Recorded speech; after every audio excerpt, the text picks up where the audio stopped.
Tales of the Homecoming, The Boda Bodaga, written by Kiri Patrika Arisiana.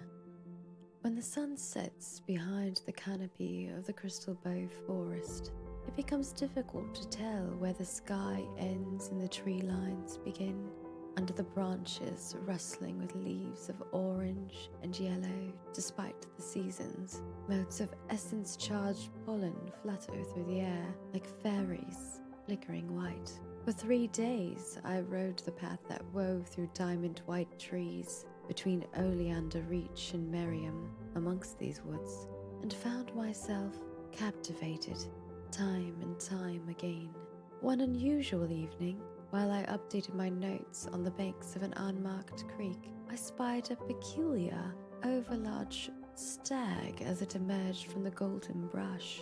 As it bowed its head to sip from the stream, its countenance was reflected in the prismatic light from the essence-charged stone bed beneath the surface, and I saw the face of something else entirely. It was angular, drawn into a point at the nose, with eyes set too far down the sides. A Kirin, as it drank, its antlers, thicker than a buck's, and shaped more like branches, crackled with the raw energy of its sustenance, and I could see the essence arcing between the prongs. I stood, entranced by its otherworldliness and the grace of its motion, drawn forward by some inexplicable urge. I'd only taken 2 steps before an unfortunate footfall cracked a crystalline twig. The beast raised its head, looking directly at me, and in a blink, it shattered into an ephemeral, shimmering mist that retreated across the water. "Gods be damned!" A voice boomed and sent a flurry of small white birds into the ochre clouds overhead. The gruffness of tone alerted me to look for a Dunia, and my instincts were true. She pushed through the copse out onto the bank just past where the creature drank, holding her thick arms out wide in a gesture of pure exasperation. "Why'd you go and do that?"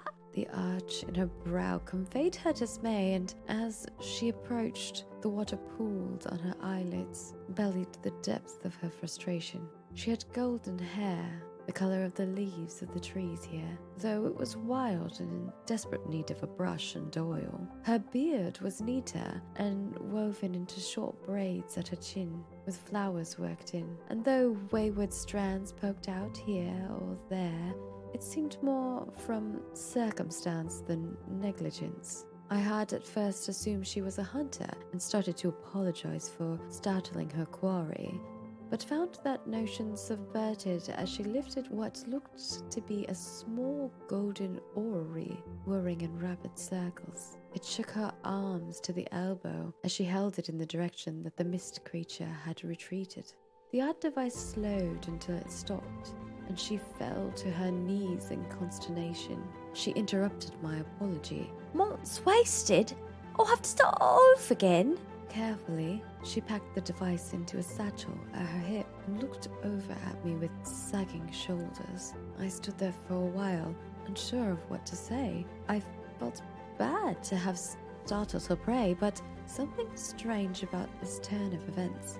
While it was true I'd never before seen a Kirin, in all my readings of them, I'd never encountered anything about them wielding essence with such intention. The hunter seemed to notice my confusion, and as she stood, she concealed the wiping of her eyes and part of the motion of dusting the forest detritus off her knees. "You didn't know, I understand." She drew in a long breath and then exhaled, forcing much of the tension from her posture. "You didn't know, and most importantly to Leggy, you still don't. So I'm going to let you off the hook here." I admit I winced at the word, reminded of my early misstep. Twig, a reference to how easily the Imperial glitter wall formations broke in early conflict between our peoples during the initial struggles for resources on Sanctus. It's a tale for another time, but our military manuals were worthless after we lost access to magic, needing to be rebuilt from the ground up. This would have been more generations ago than even her eldest relatives' great-great-grandparents would recall. "That's kind of you," I replied, Making an effort not to sound so dry, I readied my pen and notebook, asking if she cared to enlighten me further. How could you know? It's clear you're new to these parts, or you'd come more prepared. You're lucky, in fact. You startled the bastard the way you did. It could have killed you with a wink or a sneeze. She straightened herself up, which brought her to approximately my height, and held out a calloused hand for me to grasp. As I did so, she introduced herself. Eric Goldmane, on account of my hair. She ran through it with a quick comb of her fingers. I wondered how often she'd said that line as I returned my own introduction. How is it that it takes months for a hunter to track a Kirin in the native woods? I asked, perhaps less kind with my tone here than I should have been, but Ari seemed too distracted to take offense.